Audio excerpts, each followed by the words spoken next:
Hello అండి, welcome back to my channel. ఈరోజు నేను ఇంట్లో ఉండే కొద్ది ఐటమ్స్ తోటే చికెన్ ఫ్రై కాంబినేషన్గా కిచిడి చేసి చూపిస్తాను. ఫస్ట్ టైం కానీ ఛానల్ చూస్తున్న వాళ్ళైతే సబ్స్క్రైబ్ చేసుకోండి, లైక్ చేయండి.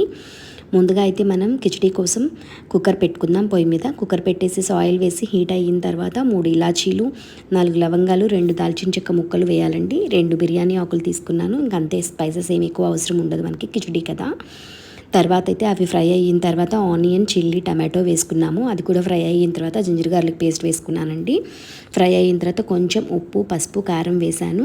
వాటర్ మరిగిన తర్వాత రైస్ వేసేసుకొని కుక్కర్కి మనం మూత పెట్టేసేసుకొని 3 విజిల్స్ వస్తే సరిపోతుందండి. మనకైతే కిచిడి రెడీ అయిపోతుంది, అంతే.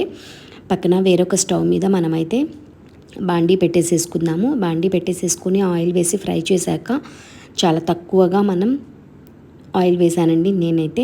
దీంట్లోకి కూడా కొంచెం ఇలాచి, దాల్చిన చెక్క, లవంగాలు తీసుకున్నాను. ఆ తర్వాత అయితే ఆనియన్స్, పచ్చిమిర్చి, కరివేపాకు, పుదీనా, కొత్తిమీర కొంచెం వేసాను. అవి మగ్గిన తర్వాత టమోటా వేసాను. పూర్తిగా టోటల్గా ఫ్రై చేశానండి, గోల్డెన్ కలర్ వచ్చే వరకు. అట్లా ఫ్రై అయిన తర్వాత జింజర్ గార్లిక్ పేస్ట్ వేసాను. అది కూడా ఫ్రై అయిన తర్వాత ముందుగా కడిగి శుభ్రం చేసి ఉంచుకున్న చికెన్ని వేసాను. చికెన్ వేసిన తర్వాత కొంచెం సేపు బాగా మగ్గించానండి. మగ్గిన తర్వాత నేను ఉప్పు, పసుపు వేసాను, అంతే. దాంట్లో నుంచి టోటల్గా వాటర్ వస్తుంది. ఆ వాటర్ సరిపోతుందండి, మనకి మంచిగా బాయిల్ అయిపోతుంది.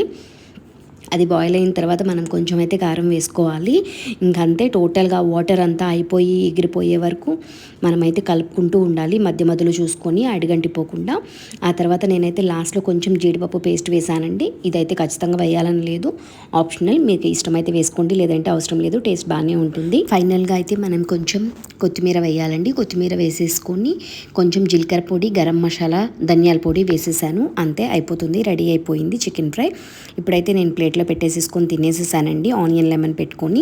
సూపర్గా ఉంది, టేస్ట్ అయితే బాగా వచ్చింది. మీరు కూడా ట్రై చేసి చెప్పండి ఎలా వచ్చిందనేది. మీకు కనుక ఈ వీడియో నచ్చినట్లయితే ప్లీజ్ సబ్స్క్రైబ్.